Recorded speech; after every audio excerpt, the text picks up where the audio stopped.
મારું નામ ડૉક્ટર આશીષ કૌશલ છે. હું કેડી હોસ્પિટલમાં કેન્સર ફિઝિશિયન છું. આપણે બધા જાણીએ છીએ કે સ્તન કેન્સરમાં થતા સૌથી કોમન કેન્સર છે અને સ્ત્રીઓમાં બહુ કોમન જોવા મળે છે. સ્તન કેન્સરના સામે જે ટ્રીટમેન્ટ લેતા દર્દીઓ હોય છે એની જે ફાઇટ છે એ બહુ અગત્યની છે. એની શરૂઆત કેન્સરના ટેસ્ટથી કેન્સર કન્ફર્મ થાય, એની સ્ટેજ કન્ફર્મ થાય, પછી એની ટ્રીટમેન્ટ આવે. અને આજે કેન્સરની સારવારમાં ઘણા બધા ઓપ્શન્સ આવે જેમ કે chemotherapy, target therapy, immunotherapy, surgery and radiation. So આ બધી ટ્રીટમેન્ટ આપણે જાણીએ છીએ, પણ જે કેન્સરના દર્દી આ બધી ટ્રીટમેન્ટથી પસાર કરે છે એવા દર્દી આપણા સાથે છે. આપણે એમનો એક્સપિરિયન્સ શેર કરીએ છીએ. મારું નામ મીનાબેન છે, મહેસાણા રહીએ છીએ. મીનાબેન, તમને શું તકલીફ હતી જેના લીધે તમે પહેલા ટ્રીટમેન્ટ લેવા માટે આવ્યા? મને સ્તનમાં થોડીક ગાંઠ જેવું દેખાયું અને થોડીક મોટી થતી જઈ.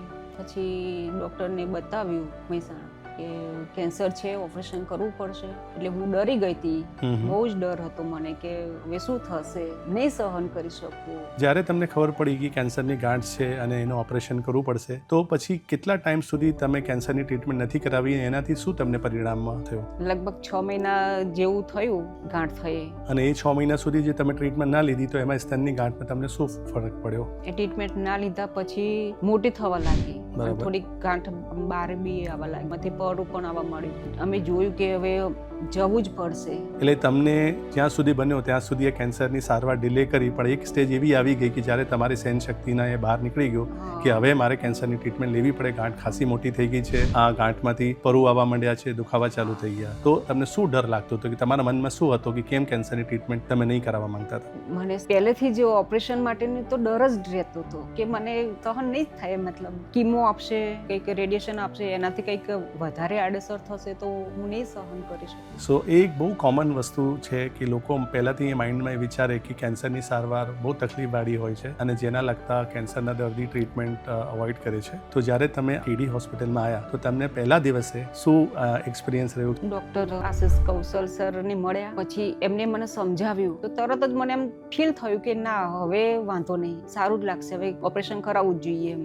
મીનાબેન જે કન્ડિશનમાં આવ્યા એ કન્ડિશનમાં જે કેન્સરની ગાંઠ ખાસી મોટી થઈ ગઈ અને અમારા પાસે એ વખતે જે ઓપ્શન હતા કે પહેલાં અમે એમનો કમ્પ્લીટ કન્ફર્મ કર્યો કેન્સર કયા પ્રકારનું છે, જેના માટે અમુક બાયોલોજિકલ ક્રાઇટેરિયા હોય કે એનો પ્રકાર કેટલો ખરાબ છે. અને એમનું મેડિકલ સાયન્સમાં કહેવાય કે સ્તન કેન્સરમાં એક ટ્રિપલ નેગેટિવ, જેમાં hormone receptor and target receptor negative હોય, એ સૌથી એગ્રેસિવ વેરિયન્ટ કેન્સરનો હોય. એ પ્રકાર એમનો આવ્યો અને એ પ્રકારમાં ખાસી ગાંઠ મોટી થઈ ગઈ તો પહેલાં સર્જરી ના થઈ શકે. એટલે એમને મેં ઓપ્શન્સ ડિસ્કસ કર્યા કે આપણે પહેલાં એને દવાથી એની સારવાર કરીએ. અને એ દવાની સારવારમાં અમને કેન્સરની દવા જેમ કે કીમોથેરાપી, મેં એમને ઇમ્યુનોથેરાપી ટ્રીટમેન્ટનો ઓપ્શન પણ આપ્યો. જે કેન્સરની ટ્રીટમેન્ટ જોડે કીમો પ્લસ ઇમ્યુનો અમે એમને શરૂઆત કરી. તો આ જે કીમોથેરાપીની ટ્રીટમેન્ટ આપણે ઓલમોસ્ટ 4 મહિના સુધી લીધી, જેમાં તમે કીમોથેરાપીના ડોઝ લીધા. તો તમારો કેવો એક્સપિરિયન્સ રહે? લોકો જે રીતે માને છે કીમોથેરાપીની ઘણી બધી આડઅસર હોય, તો તમને કેવું આડઅસર જોવા મળી? એમાં કોઈ જ આડઅસર થઈ નથી.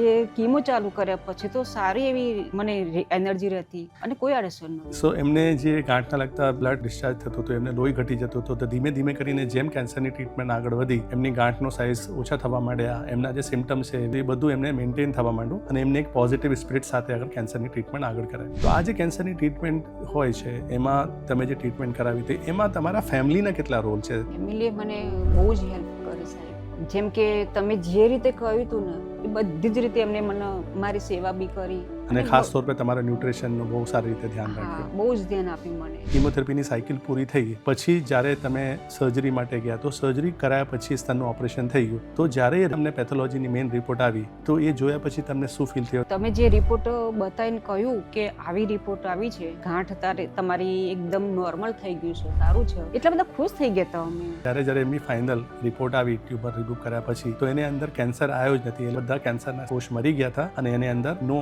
વાયબલ ટ્યુમર રિપોર્ટમાં આવ્યા. તો એક્સેલન્ટ રિસ્પોન્સ અમારા મેડિકલ ટર્મોલોજીમાં કહેવાય ને એવું એમને રિસ્પોન્સ જોવા મળ્યા. અને એના પછી હવે આપણે આગળ કઈ ટ્રીટમેન્ટ લઈ રહ્યા છે? રેડિયેશન લઈ રહ્યા છીએ આજે. સો એમની ટ્રીટમેન્ટમાં રેડિયેશન અત્યારે પૂરા કરી રહ્યા છે અને રેડિયેશનની સારવાર સાથે ઇમ્યુનોથેરાપીના ઇન્જેક્શન હવે કન્ટિન્યુ કરી રહ્યા છે અને 1 વર્ષ એમની ટોટલ ઇમ્યુનોથેરાપીની સારવારથી એમની ટ્રીટમેન્ટ પૂરી થઈ જવાની છે. સો મીનાબેન, જે રીતે તમે આ ટ્રીટમેન્ટની પ્રોસિજરથી નીકળ્યા કે એડવાન્સ સ્ટેજમાં બી તમને કેન્સર ડિટેક્ટ થયો, છતાંય તમે રાઈટ જગ્યા પર ટ્રીટમેન્ટ લીધી અને ટ્રીટમેન્ટનો તમને એટલો સારો રિસ્પોન્સ મળ્યો અને છેલ્લે હવે તમે કેન્સરથી મુક્ત થઈ ગયા છો, તો તમે શું મેસેજ આપવા માંગો છો સોસાયટીના કે સ્તન કેન્સરના કોઈને બી ગાંઠ આવે તો શું કરવા જોઈએ?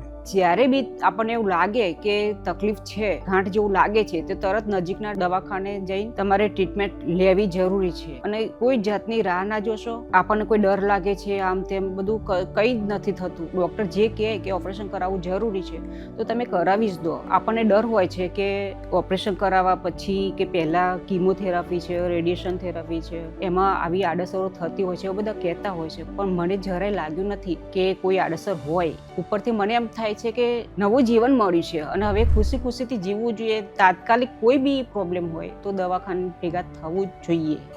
એઝ અ ડૉક્ટર હું એ કહેવા માંગુ છું કે સ્તન કેન્સર જેમ કે સ્ત્રીઓમાં થતા સૌથી કોમન કેન્સર છે અને 40 વર્ષના ઉપરની મહિલાને દર વર્ષે સ્તનની મેમોગ્રાફી ફરજિયાત કરવા જોઈએ, જેનાથી cancer early stage even pre cancer સ્ટેજમાં ડિટેક્ટ થાય તો એને ક્યોર રેટ બહુ સારી હોય છે. એટલે રેગ્યુલર સ્ક્રીનિંગ બહુ જરૂરી છે અને સ્તન કેન્સર એક one of the highly curable કેન્સરમાં આવે, એટલે એને કોઈ પણ રીતે મિસ ના થવા જોઈએ અને અર્લી સ્ટેજમાં ડિટેક્ટ કરવા જોઈએ.